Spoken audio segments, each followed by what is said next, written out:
गुजरांवाला में इस वक्त क्या सूरत हाल है, क्योंकि वहाँ पर एक पानी का बहाव ऊपर तो हो रहा है, तेज़ भी हो रहा है, ज़्यादा भी हो रहा है, लेकिन एक बड़ा सैलाबी रेला और सतह आब मज़ीद बुलंद होने का इम्कान है। हमारे नुमाइंदे राना अंसर वहाँ पर मौजूद है, ज़रा उनसे पहले अपडेट जानते हैं। राना, आप इस वक्त किस मकाम पर मौजूद हैं और यहाँ पर क्या सूरत हाल है?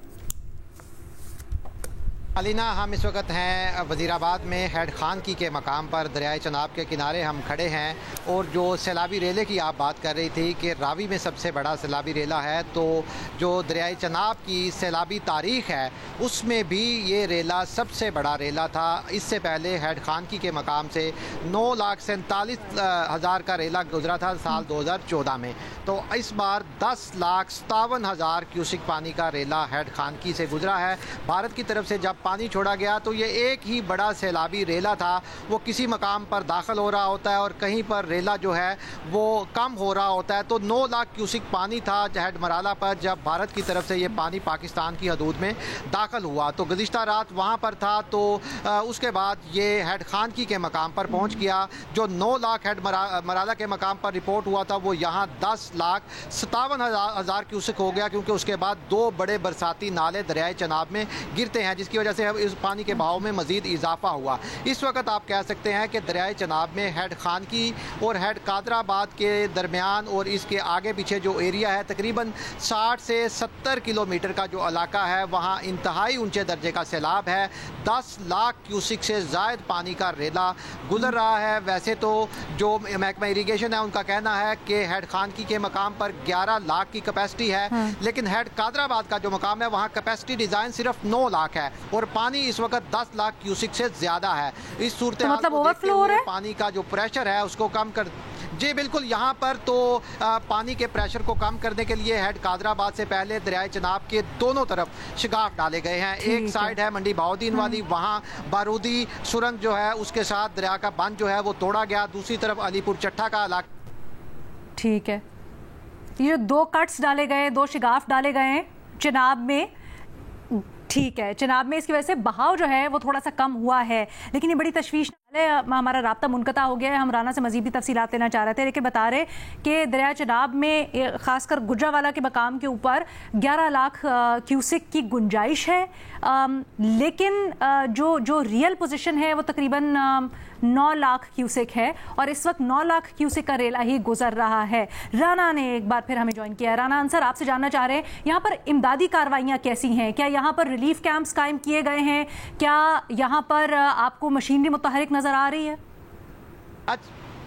जी बिल्कुल, एक तो बात है कि जो इंतज़ामिया है, जो डिप्टी कमिश्नर हैं गुजरांवाला के, वो सारी रात यहाँ हमने उनको देखा कि वो दरियाए चनाब पर थे। इसी तरह कमिश्नर गुजरांवाला भी यहाँ एक कंट्रोल रूम बना हुआ है वहाँ पर मौजूद थे। गुजरात की डिप्टी कमिश्नर खातून हैं वो भी यहाँ पर थी। इंतज़ामिया जो है हमने देखा मुतहरक, बल्कि हमने ये भी देखा कि बार बार जो पंजाब की चीफ मिनिस्टर या चीफ सेक्रेटरी थे वो भी इनके छोटे छोटे फैसलों में इन्वॉल्व थे कि कब कहाँ पर कितना पानी छोड़ना है, कब कहाँ पर शिगाफ डालना था, क्योंकि यहाँ पर जो सूरत हाल है वो इंतहाई तशवीशनाक है। जो 10 लाख क्यूसिक पानी का रेला है ये गुजर तो रहा है, लेकिन अगर खुदा न खास्ता कहीं पर भी, क्योंकि दरिया के पानी का प्रेशर होता है, ये खुद से भी कटाव करता है, अगर कहीं पर शगाफ पड़ जाता है तो ये पानी किसी भी शहरी आबादी जैसे वजीराबाद है, अलीपुर चट्टा है या इसके इर्द गिर्द गुजरात का इलाका है, तो किसी भी इलाके में सूरत हाल को खराब कर सकता है। इंतजामिया ने रिलीफ कैंप से मुतल्लिक बताइएगा, ये जो बिल्कुल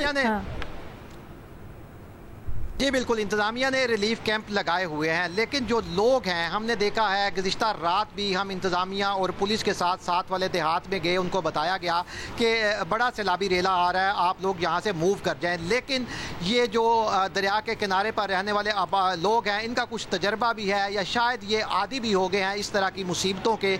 तमाम तर लोगों के कहने के बावजूद उन्होंने अपने घरों को खाली नहीं किया, क्योंकि उनके माल मवेशी थे, उनका सारा कारोबार जो होता है वो माल मवेशी पर होता है। उनको लेकर जाना और आगे कोई ऐसी जगह भी नहीं होती कहाँ वो लेकर जाएं, लेकिन वो और साथ ही अपने घरों को खाली छोड़कर आना, घरों का सामान लेकर, देहात में रहने वाले जो लोग हैं उनके घरों में उनके माल मवेशी, उनकी फसलें, ये उनका कुल असासा होता है। अगर उनके घरों में पानी आ गया है, उनके माल मवेशी बह गए हैं और उनकी फसलें तबाह हो गई हैं, तो आप सोच सकती हैं कि उनकी ज़िंदगी पर इसका कितना असर हुआ है। लेकिन इंतज़ामिया और पुलिस की रिलीफ की जहाँ जो आप बात और कैफियत बता रहे हैं इंतहाई, इसके ऊपर दिल दुखता है, और बात भी सही है कि इंसान को तो नज़र आ रहा हो तो मेरी पूरी ज़िंदगी छोड़कर कैसे जाऊं, लेकिन जान है तो जहान है। हकीकत ये भी है, जान बचेगी तो फिर आगे चीज़ें होंगी। इस चीज़ को बड़ा खातिर में रखना चाहिए।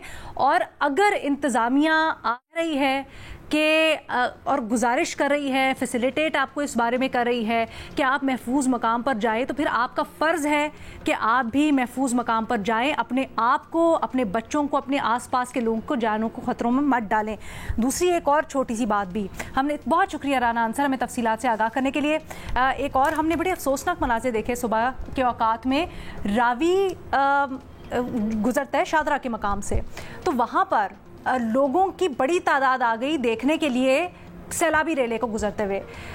अब ये 2 मिनट की तफरी शुगल, लेकिन ये किस तरह से अगर खुदा ना खास्ता तेज़ बहाव हो जाए उस पानी का और वो पुल को बहा के ले जाए या फिर कोई नुकसान हो जाए, तो कौन जिम्मेदार होगा? इसलिए कुछ जिम्मेदारी हमारी भी बनती है। हम इस प्लेटफॉर्म से आपसे गुजारिश करना चाहेंगे कि जब इंतज़ामिया आपको कहे कि महफूज मकाम पर मुंतकिल हों या फिर ऐसे गुजरगाहें जिनसे रेला गुजरना है उनसे दूर रहें, तो इंतज़ामिया और जो लोकल आपके नुमाइंदे उनकी बात के ऊपर अमल करें, जिम्मेदारी का मुजाहरा करें।